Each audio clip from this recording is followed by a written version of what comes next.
नागपूरजवळच्या सुखली गावातील शिवालय परिवारातर्फे 2 दिवसीय महाशिवरात्री उत्सव श्रद्धा आणि भक्तीनं साजरा करण्यात आला। शिवालय फार्म हाऊसमध्ये या कार्यक्रमाचं आयोजन करण्यात आलं होतं। इथे भाविकांची मोठी गर्दी झाली होती। महाशिवरात्री निमित्त आयोजित या 2 दिवसीय उत्सवात गुरुवारी विशेष महाआरती आणि महाप्रसादाचं आयोजन करण्यात आलं होतं। या प्रसंगी शेकडो भाविक सहभागी झाले होते। सकाळी 10:30 वाजता महाआरती झाल्यानंतर भाविकांना महाप्रसादाचा वाटप करण्यात आला।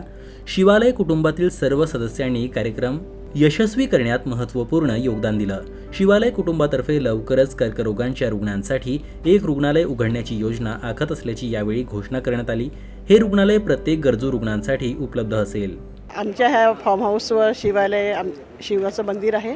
जवळजवळ 6-7 वर्ष झाले मंदिराला स्थापना होऊन, आणि दरवर्षी शिवरात्रीला आम्ही रुद्राभिषेक आणि हवन होत असते।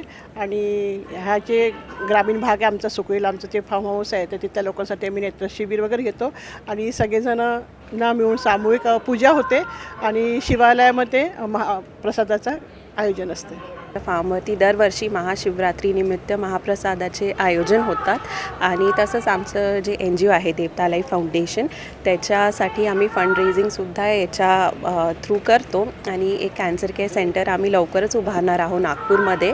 तर त्याच्यासाठी आम्ही इथे प्रेयर करतो की आमचे सगळे जे कॅन्सर वॉरियर्स आहे, लहान मुलं 12 वर्षाच्या आतील, त्यांची पण हेल्थ चांगली राहो आणि या एक सोशल गॅदरिंग थ्रू आमचं कॅन्सर केअर सेंटरसाठी फंडरेझिंगसुद्धा हो आणि ही महाशिवरात्री सगळ्यांसाठी चांगली जावं हीच इच्छा।